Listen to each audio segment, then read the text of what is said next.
నమస్తే, నేను Rafi. Welcome to focus.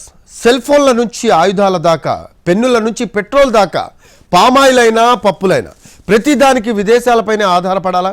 ఇప్పటికీ పరాన్న జీవుల బతుకులేనా? 75 ఏళ్లు దాటినా ఇంకా మార్పు రాలేదా? మేక్ ఇన్ ఇండియాతో సాధించిందేమిటి? ఇవాళ ఫోకస్లో చూద్దాం. ఉదయం లేచినప్పటి నుంచి నిద్రపోయే వరకు మనం వాడే వస్తువులన్నీ మనవేనా? పేస్ట్ నుంచి పెన్ను దాకా అన్నీ ఇండియాలోనే తయారవుతున్నాయా? సెల్ ఫోన్ మొదలుకొని సైన్యం ఉపయోగించే వెపన్స్ వరకు భారత్లోనే ఉత్పత్తి చేస్తున్నామా, లేదంటే అన్నిటికీ విదేశాలపైనే ఆధారపడాల్సి వస్తుందా? కేంద్రంలోని బీజేపీ సర్కార్ ప్రతిష్టాత్మకంగా మేక్ ఇన్ ఇండియాను తీసుకొచ్చింది. మన దేశంలో ఉత్పత్తి రంగాన్ని అభివృద్ధి చేయడంతో పాటు తయారీ రంగాన్ని ప్రోత్సహించడం, పెట్టుబడులను ప్రోత్సహించడం ప్రధాన లక్ష్యం. అన్నింటికీ విదేశాలపై ఆధారపడకుండా మన వస్తువులను మనమే తయారు చేసుకునేలా 2014 సెప్టెంబర్ 25న ఈ పథకాన్ని తీసుకొచ్చింది. 10 ఏళ్లు పూర్తయ్యాయి. అనుకున్న లక్ష్యాలు చేరుకున్నామా? ఆశించిన స్థాయిలోనే పెట్టుబడులు సమకూరాయా? తయారీ రంగంలో అభివృద్ధి చెందిందా అంటే సమాధానం లేదు. మనం దైనందిన జీవితంలో వాడుతున్న మెజారిటీ వస్తువులు ఇండియాలో తయారు కావడం లేదు. జేబులో పెన్ అయినా, చేతిలో ఉన్న స్మార్ట్ ఫోన్ అయినా అన్నింటినీ దిగుమతి చేసుకుంటున్నాం. అంతేకాని మన దేశంలోనే ఎందుకు తయారు కావడం లేదనే విషయాన్ని ఎవరూ ఆలోచించడం లేదు. చైనా అయినా, జపాన్ అయినా ఉత్పత్తి రంగంలో దూసుకుపోతున్నాయి. ఎందుకంటే ఆయా దేశాలు స్మార్ట్ వాచ్ నుంచి సెల్ ఫోన్ దాకా తయారు చేస్తున్నాయి. పెన్ను నుంచి పేస్ట్ దాకా, సెల్ ఫోన్ టు సైన్యం ఉపయోగించే అత్యాధునిక వెపన్స్ దాకా అన్నింటికీ విదేశాలపైనే ఆధారపడాల్సి వస్తోంది. ఏం మనకు టాలెంట్ లేదా? చైనా, జపాన్ వాసుల్లా కష్టపడలేమా? పెట్టుబడి పెట్టే సామర్థ్యం లేదా? ప్రభుత్వాలు ప్రోత్సహించడం లేదా అంటే ఆలోచించుకోవాల్సిన అంశమే. ఏ చిన్న వస్తువు కావాలన్నా ఆన్లైన్ను సంప్రదిస్తున్నాం. ఎంత త్వరగా వస్తుంది, కాస్ట్ ఎంత ఉందని ఆలోచిస్తున్నామే కానీ మనమే ఎందుకు ఆ వస్తువుల్ని తయారు చేయలేకపోతున్నామనే విషయాన్ని మాత్రం పట్టించుకోవడం లేదు. పేరు గొప్ప, ఫలితం దిబ్బా అన్న చందంగా మేక్ ఇన్ ఇండియా పరిస్థితి. దేశీయ కంపెనీలను, ఉత్పత్తులను ప్రోత్సహించడానికి తెచ్చిన ఈ పథకం లక్ష్యాన్ని చేరుకోవడం అటుంచితే ఉన్న పరిశ్రమలకు తాళాలు వేసే పరిస్థితి నెలకొంది. 2014 నుంచి ఇప్పటి వరకు దాదాపు 9,85,000 పరిశ్రమలు మూతపడ్డాయి. ఆరంభ శూరత్వంలో మనల్ని మించిన వారు మరొకరుండరు. కుప్పలు తెప్పలుగా ఆర్భాటపు ప్రకటనలు, స్కీమ్లను కేంద్ర ప్రభుత్వాలు ప్రవేశపెట్టాయి. అందులో ఏ ఒక్కటి విజయం సాధించిన దాఖలాలు లేవు. 2014 సెప్టెంబర్ 25న మేక్ ఇన్ ఇండియా పేరిట బీజేపీ సర్కార్ పెద్ద ఎత్తున ప్రచారం మొదలుపెట్టింది. 2014-19 మధ్య దేశంలో ఎక్కడికి వెళ్లినా వినిపించిన నినాదం మేక్ ఇన్ ఇండియా. కేంద్ర మంత్రుల నుంచి రాష్ట్రాల్లోని బీజేపీ నాయకుల వరకు కూడా మేక్ ఇన్ ఇండియాకు పెద్దపీట వేస్తున్నామని స్పీచ్ల మీద స్పీచ్లు ఇచ్చారు. కారణం, కొత్తగా అధికారంలోకి వచ్చిన ప్రధాని మోడీ స్వదేశీ వస్తువుల వినియోగానికి పెద్దపీట వేస్తున్నట్లు ప్రకటించారు. దీంతో మేక్ ఇన్ ఇండియా కార్యక్రమం ఉవ్వెత్తున సాగింది. అప్పట్లో మేక్ ఇన్ ఇండియా పేరుతో కొత్త రుణాలు కూడా ఇచ్చారు. 2014-19 మధ్యకాలంలో ప్రవేశపెట్టిన 5 బడ్జెట్లలో మేక్ ఇన్ ఇండియాకు పెద్ద ఎత్తున పన్ను రాయితీ కల్పించింది. నిజానికి చైనా ప్రపంచ మార్కెట్ను శాసించే స్థాయికి ఎదిగింది. దారం నుంచి బొమ్మల దాకా పటాకులు, భారతీయ బొమ్మల రంగాన్నే కాకుండా పటాకుల రంగాన్ని కూడా ఆక్రమించేసింది. ఇప్పుడు సెల్ ఫోన్లు, దుస్తుల రంగాన్ని కూడా ఆక్రమించింది. దీనికి ఆట కట్టించే ఉద్దేశంతోనే మేక్ ఇన్ ఇండియా జపం చేసిన మోడీ ఇప్పుడు ప్రవేశపెట్టిన బడ్జెట్లో మాత్రం విదేశాలకు పెద్దపీట వేశారు. ఎంతగా అంటే రెడ్ కార్పెట్ పరిచేంతగా తయారైంది. ఈ కామర్స్ సంస్థలకు టీడీఎస్ తగ్గించారు. తద్వారా విదేశీ వస్తు విపణిని ఇంట్లోకి తెచ్చేసినట్లయింది. దీంతో మరింతగా దేశీయ వస్తు తయారీ రంగం నిలువునా మునిగిపోతుంది. సెప్టెంబర్ నాటికి 10 ఏళ్లు పూర్తయ్యాయి. స్వదేశీ కంపెనీలను, పారిశ్రామికవేత్తలను ప్రోత్సహించడానికంటూ తీసుకొచ్చిన మేక్ ఇన్ ఇండియాతో సాధించిందేమీ లేదన్న విమర్శలొస్తున్నాయి. తయారీ రంగంలో ఏటా 12 నుంచి 14% వృద్ధి రేటు నమోదు. 2022 నాటికి జీడీపీలో తయారీ రంగం వాటాను 25%కి పెంచడం. 2022 నాటికి తయారీ రంగంలో 10 కోట్ల ఉద్యోగాల కల్పనే లక్ష్యంగా మేక్ ఇన్ ఇండియాను కేంద్రం ప్రవేశపెట్టింది. అయితే క్షేత్రస్థాయిలో ఇవేమీ జరగలేదు. 2013-14 నుంచి ఇప్పటి వరకు తయారీ రంగంలో వృద్ధి రేటు 5.9% దాటలేదు. జీడీపీలో తయారీ రంగం వాటా 16.4%కే పరిమితమైంది. తయారీ రంగంలో ఉద్యోగాలు 2011-12లో 12.6%గా ఉంటే 2021-22 నాటికి 11.6%కి పడిపోయాయి. ముఖ్యంగా 2016-21 మధ్య నిరుద్యోగం విపరీతంగా పెరిగింది. ఈ గణాంకాలను విశ్లేషిస్తే make in India utter flop అయినట్లేనని నిపుణులు చెబుతున్నారు. ప్రభుత్వ ప్రోత్సాహకాలు లేకపోవడంతో 2022-23 ఆర్థిక సంవత్సరంలో ఒక్క తయారీ రంగంలోనే 10,655 సూక్ష్మ, చిన్న, మధ్యస్థాయి పరిశ్రమలు మూతపడ్డాయి. మేక్ ఇన్ ఇండియాతో ఇప్పటిదాకా భారత్ ఏం సాధించింది?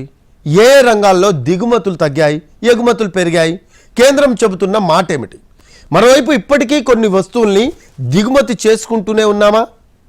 మేక్ ఇన్ ఇండియాకు 10 ఏళ్లు పూర్తయిన క్రమంలో 2 ఏళ్లలో తయారీ రంగ ఉద్యోగాల్లో 200% వృద్ధి సాధించామని కేంద్ర వాణిజ్య శాఖ మంత్రి పీయూష్ గోయల్ చెప్పారు.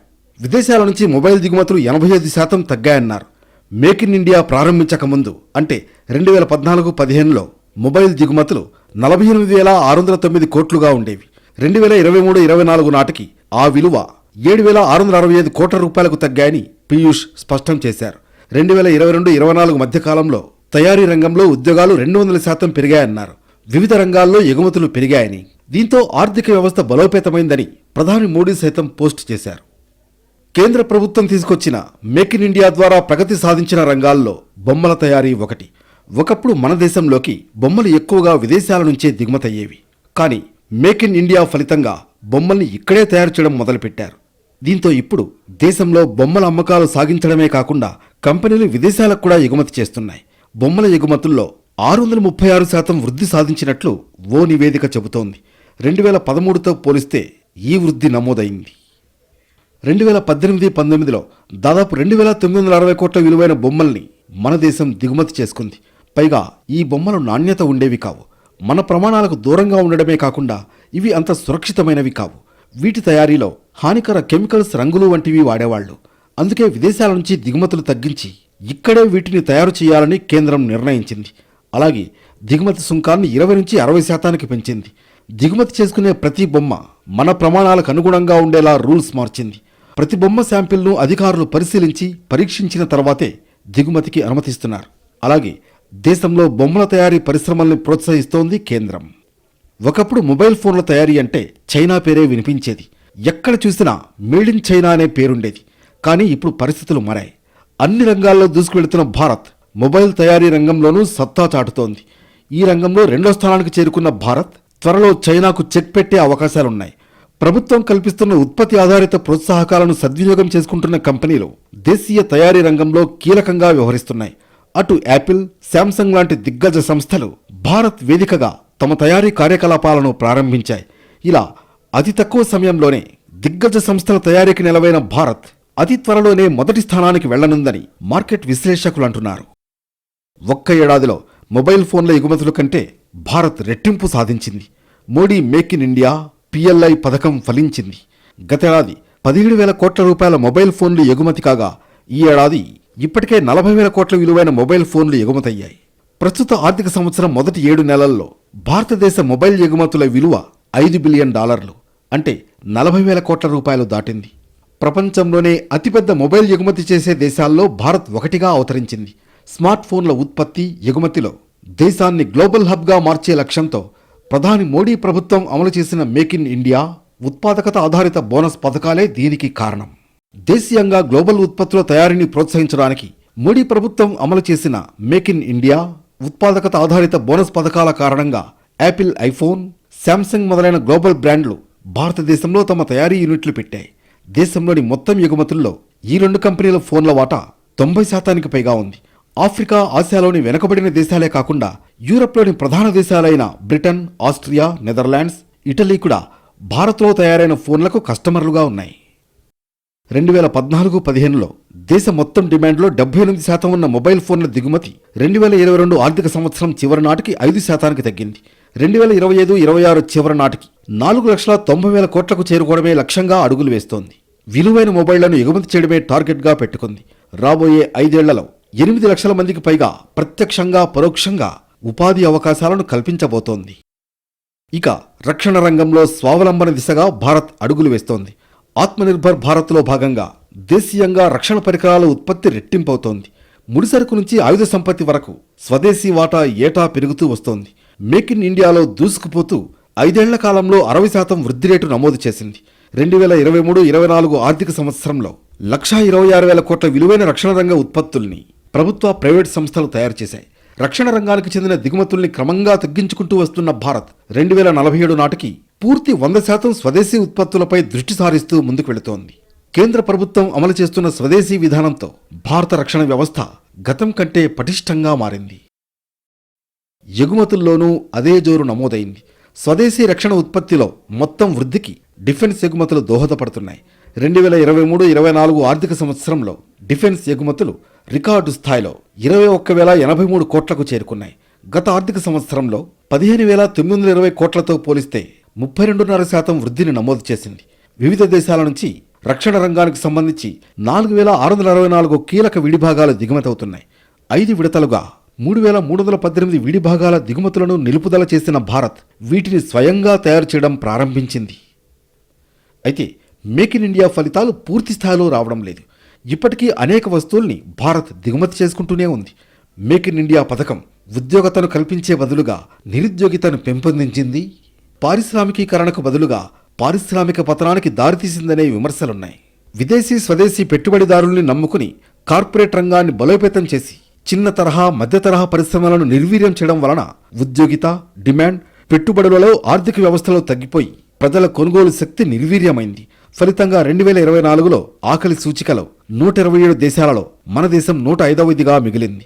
మేక్ ఇన్ ఇండియా స్వదేశీ ఉత్పత్తుల ఉద్యమంగా ప్రారంభించి 10 ఏళ్లైనా ఉద్యోగిత కానీ ఆదాయాలు కానీ పెరగక నిరాశ మిగిలిందనేది నిపుణుల మాట. మేక్ ఇన్ ఇండియా పూర్తి స్థాయిలో ఫలితాలు సాధించకపోవడానికి కారణాలేంటి? స్వాతంత్రం వచ్చి 75 ఏళ్లు దాటినా ఇప్పటికీ విదేశీ వస్తువులపై దేశం ఆధారపడి ఉందా? మన దగ్గర తయారయ్యే ఉత్పత్తుల్లో అంతగా నాణ్యత లేదా? చైనా 90% స్వదేశీ ఉత్పత్తులనే వాడుతోంది. మనకు ఆ పరిస్థితి లేదా? ఎందుకిలా? అభివృద్ధి మంత్రంగా స్వదేశీ ఉద్యమంగా చేపట్టిన మేక్ ఇన్ ఇండియా పథకం దేశంలో వివిధ రంగాల అభివృద్ధి స్థాయిని పెంచలేకపోయింది. ఈ పథకం పురోగమనానికి అనేక రంగాల అల్ప అభివృద్ధి అవరోధాలే కారణమని అంటున్నారు. ముఖ్యంగా వ్యవసాయ రంగంలో తక్కువ అభివృద్ధి, యువతకు సాంకేతిక రంగంలో పరిజ్ఞానం లేకపోవడం, విద్యుత్ రవాణా రంగాల్లో ఆశించిన స్థాయిలో అభివృద్ధి లేకపోవడం ఒకవైపు మేక్ ఇన్ ఇండియా పురోగమనానికి అవరోధాలుగా ఉన్నాయి. దేశంలో కావలసిన వసతులు ఉంటే తప్ప పెట్టుబడిదారులు ముందుగా పెట్టుబడులు పెట్టలేరు. మేక్ ఇన్ ఇండియా పథకం ఉద్యోగతను కల్పించే బదులుగా నిరుద్యోగితను పెంచింది. పారిశ్రామికీకరణకు బదులుగా పారిశ్రామిక పతనానికి దారితీసిందంటారు నిపుణులు. ఈ రోజు వెనక్కి తిరిగి చూసుకుంటే మేక్ ఇన్ ఇండియా లాంచ్ చేసినప్పటికంటే ఇప్పుడు జీడిపిలో సరుకు ఉత్పత్తి రంగం తాలూకు వాటా తగ్గిపోయింది. అంటే సరుకు ఉత్పత్తి రంగం వాటా పెరగాలనేది లక్ష్యంగా ఉంటే వాస్తవానికి తగ్గింది. అలాగే ఏంటంటే మీకు సరుకు ఉత్పత్తి రంగంలో వాటా తగ్గటమే కాకుండా జీడిపిలో దాని వాటా తగ్గటమే కాకుండా కార్మికులు ఎవరైతే సరుకు ఉత్పత్తి రంగంలో ఉన్నారో, మ్యానుఫ్యాక్చరింగ్ లో ఉన్నారో ఆ కార్మికుల సంఖ్య కూడా ఈరోజు గణనీయంగా ఎఫెక్ట్ అయింది. దీనికి రకరకాల కారణాలు. ఒకటి మేక్ ఇన్ 2014 నుంచి 2023 వరకు ఎఫ్డిఐలలో $900 బిలియన్ వచ్చాయి. ఆటోమొబైల్ రంగంలో పురోగతి, ఫార్మాస్యూటికల్ రంగంలో గ్లోబల్ హబ్ గా మారడం, ఎలక్ట్రానిక్ పరిశ్రమ పురోగతి, రక్షణ రంగంలో కూడా స్వావలంబన దిశగా అడుగులు పడ్డాయి. అయినప్పటికీ దేశంలో పారిశ్రామికీకరణకు అవసరమైన మౌలిక వసతులు, విద్యుత్, నీటి సౌకర్యాలు లేవని పెట్టుబడుల ప్రవాహం అక్కడికక్కడ అంతంత మాత్రంగానే సాగింది. దేశంలో పారిశ్రామిక రంగం తిరోగమనంలో పడింది. అంటే డీఇండస్ట్రియలైజేషన్ జరుగుతుందని చెప్పాలి. మేక్ ఇన్ ఇండియా పథకం ఆశించిన స్థాయిలో అభివృద్ధి జరగడం లేదు. స్వదేశీ, విదేశీ పెట్టుబడిదారులపై ఆధారపడిన ఈ పథకం తిరోగమనంలోకి పోయిందంటున్నారు విశ్లేషకులు. ఒక కొత్త ఆలోచనలకు అక్కడ ఉన్నటువంటి స్థానికంగా ఉండే సమస్యలకు స్థానికంగానే పరిష్కరించే విధంగా ఈ యొక్క సాంకేతిక పరిజ్ఞానాన్ని కావచ్చు, ఆర్థిక వనరులు కానీ సమకూర్చగలిగినట్లయితే ఖచ్చితంగా రాబోయే రోజుల్లో మనం అనుకుంటున్న, ఆశిస్తున్న make in India, made in లాంటి ప్రోగ్రాంలు సక్సెస్ అవుతాయి. కానీ కేవలం స్కీమ్లు, పథకాలు ప్రభుత్వాలు ఎన్ని ప్రవేశపెట్టినా ప్రజలు భాగస్వామ్యం లేనప్పుడు, ప్రజలు ముందుకు వచ్చి వాటి విషయాల్లో లబ్ధి పొందకుండా వాటికి భయంగా దూరంగా ఉన్నప్పుడు మనం మెరుగైనటువంటి ఫలితాలు సాధించడానికి అవకాశం తక్కువగా ఉంటుంది. స్వాతంత్రం వచ్చి 75 ఏళ్లు దాటిపోయినా ఇప్పటికీ 70% విదేశీ వస్తువులు, విదేశీ ముడి పదార్థాలు, విదేశీ స్పేర్ పార్ట్స్ పైనే ఆధారపడుతున్నాం. విదేశీ వస్తువులు ఇంత ఎక్కువగా వాడతామని తెలియకుండానే వాడలేని పరిస్థితి. పూర్తి స్థాయి స్వదేశీ ఉత్పత్తుల్ని ఇప్పటికీ మనం తయారు చేసుకోలేకపోతున్నాం. ఆట వస్తువులు బయట నుంచి వస్తూనే ఉన్నాయి. దీపావళి సామగ్రి, కార్ల స్పేర్ పార్ట్స్, బట్టలు, షూలు, పాదరక్షలు, చివరకు పామాయిల్, కందిపప్పు కూడా దిగుమతి చేసుకుంటున్నాం. దేశంలో చైనా ఫర్నిచర్నే ఎక్కువగా ఉపయోగిస్తున్నారు. భారత్లో ఎక్కువగా వరి మాత్రమే ఉత్పత్తి అవుతుంది. మన దగ్గర తయారయ్యే ఉత్పత్తుల్లో పూర్తి స్థాయిలో నాణ్యత ఉండడం లేదని ఆరోపణలున్నాయి. చైనా 90% స్వదేశీ వస్తువుల్ని వాడుకుంటుంది. మన దగ్గర ఆ పరిస్థితి లేదు. మేక్ ఇన్ ఇండియా వచ్చినా పరిస్థితిలో ఏమాత్రం మార్పు లేదు.